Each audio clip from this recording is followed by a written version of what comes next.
Ever wonder what are the top 7 ways real estate agents are winning in today's market? Hi, I'm Brent Conley. I am going to share with you the 7 ways real estate agents are winning in today's market.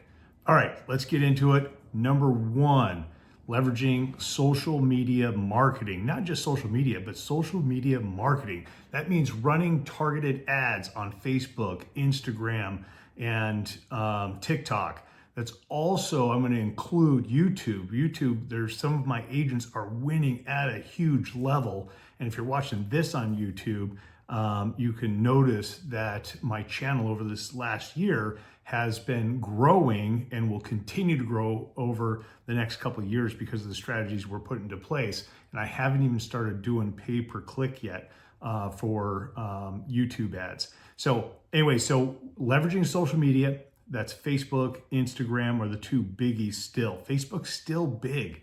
The age demographic is 35 to 57, I think is the average age demographic on Facebook. And guess what? Those are the home buyers. Those are the home sellers. So consider that.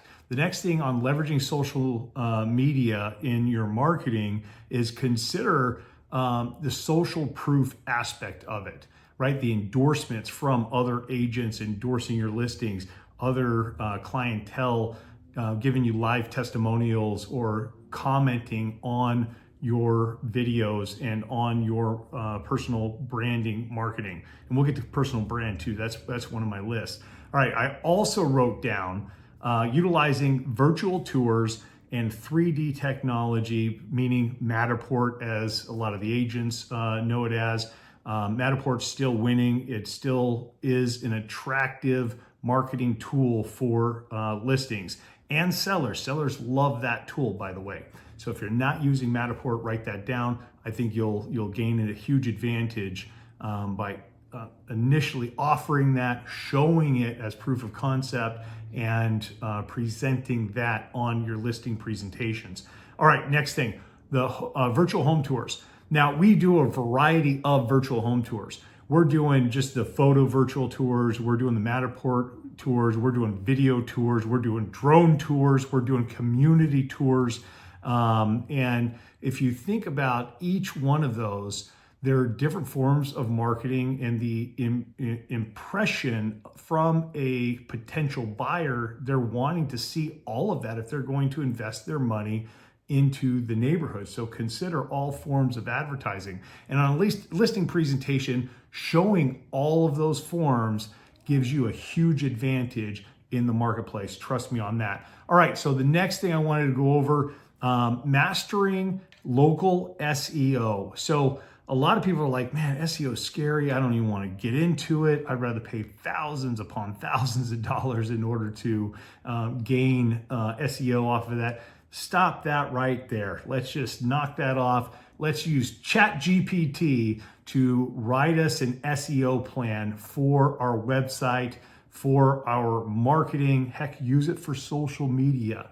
But building your local SEO knowledge and understanding what it's doing. So like the Google My Business page, you can use some of the SEO in photography and drone photography and videos all in there. And I'll give you a tip on the My Google page. Start adding 1 or 2, 3 pictures a week onto that, and I think you're gonna gain some more SEO and some eyeballs on your Google page. Hyperlocal knowledge. It's always been an SEO favorite. So that's interviewing restaurants, local restaurants, getting the link, getting them to basically say thank you or promote your business as you're promoting their business. So the link's going to them.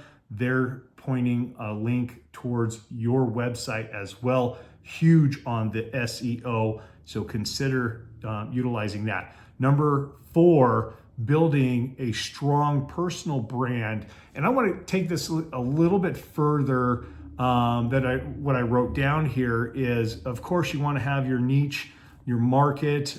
If you're a short sale expert, that might be something you might want to start engaging in. I know we did a tremendous, a couple hundred short sales, a tremendous amount of short sales back 2008 through 2012.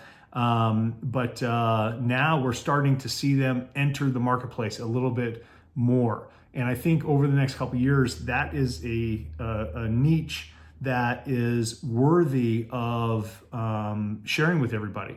Another one, luxury homes. Everybody wants to be a luxury realtor, but they don't always pay in certain markets, right? So some of the luxury homes have slowed down the sales. And so you have to consider, is that something that is going to pay you as the real estate agent over the next year to 2 years?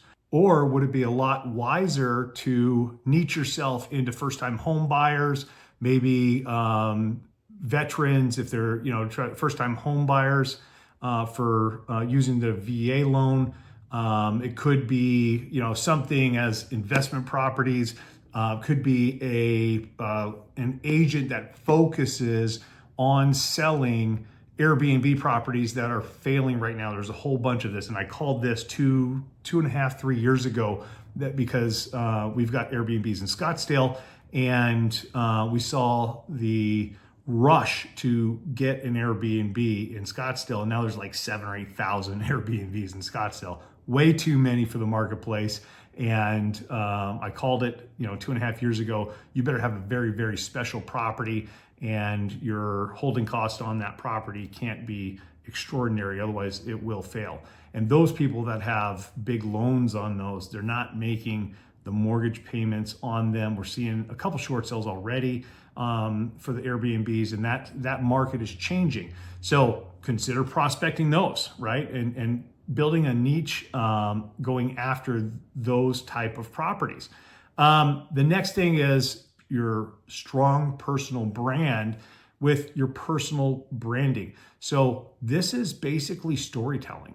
What are you doing on a daily basis in order to generate business and complete your business throughout the day?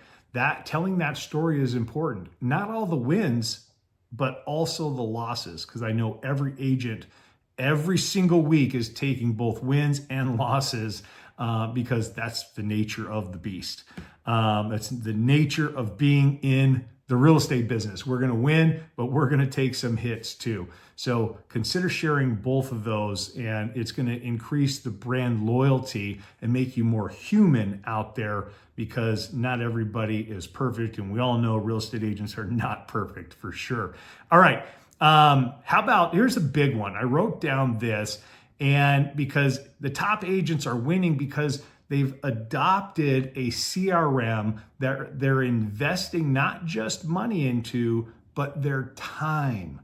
Think about that. How much time are you investing into your CRM, working that database and setting up the automations to not only speak to the audience, the people in your database, intelligently, not just with spam of all the holidays going on, and but of like educating the potential consumer, educating the potential seller, educating the potential VA buyer or the FHA buyer. What's the difference between the two loans? All of these things are really important for the consumer that's thinking about buying a home or selling a home. Education will help. When you're educating them, it will help keep people interested in receiving your emails, thus adopting your CRM and being, I'm okay with Brent Conley emailing me because he keeps educating me, keeps his pulse on the market, and that person's a professional. That's what I want him to say about me. That's what I want them to say about you as well. All right, so the next thing I want you to write down is offering a virtual or in-person experience. Now, we just listed a home in Arizona. This was about 60 days ago, well, 45 days ago or so. And what we did is we did the phone call, and we basically did a listing presentation over the phone, and we didn't have to meet with them in person prior to them signing the paperwork, which was a huge amount of time that was being saved by being able to handle that up front and over the phone. Now, I've also taken listings in the last year via Zoom. And so that might be an experience that somebody is wanting, especially if they're an out-of-town buyer or seller. They want to meet you face to face, like you're watching this channel right here and getting to know me and the knowledge that I'm giving you. But if it was just on the radio, would it be the same? No, it would not. So now that we're building a relationship face to face, is that more practical than just a phone call? I would argue yes, it is. Okay, so think about that. Flexibility on scheduling. I mean, there's so many benefits to that, and multiple people. One of the agents that I work with, he just got done with a listing of his piece of land in Buckeye, Arizona, and they had 4 or 6 different family members on the Zoom call. So he can communicate one time through Zoom to all the family members at the same time, so nothing gets lost in translation.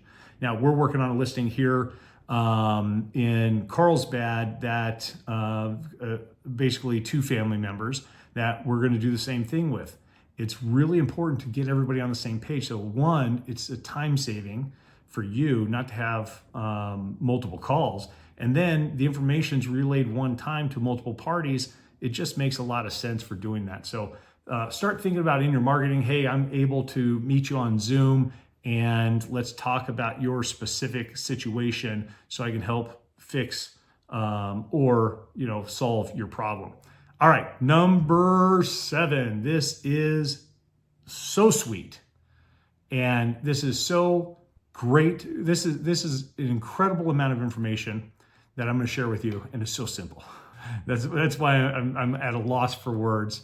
I wrote this down because it's going to impact your business greatly. Provide exceptional customer service, personalization, and an experience, a positive experience. Okay, and so that is before, during, and after the transaction. So before, right, it's that dating period. You're trying to deliver information, educate the consumer, whether it's going to be a seller or a buyer. And then during, after they said, yes, I want to use you for my real estate transaction, then during that time frame, you are doing everything you can to educate them, inform them, and take off the stress, right? That's really important. And then after, thanking them and including them on any closing documents that they missed, buttoning up that transaction and sending them a thank you note are all great ideas. Remember, transparency in the relationship before and during and after are going to pay tenfold. I promise you, they're going to love you if you are transparent and you're just forthcoming with information. And even if you have nothing to say, hey, I'm calling you because nothing has changed on your listing, but I just wanted to stay in touch with you. That phone call means so much to that seller. I can't even explain it to you. Just put it into practice and see how great the relationship builds based on that information.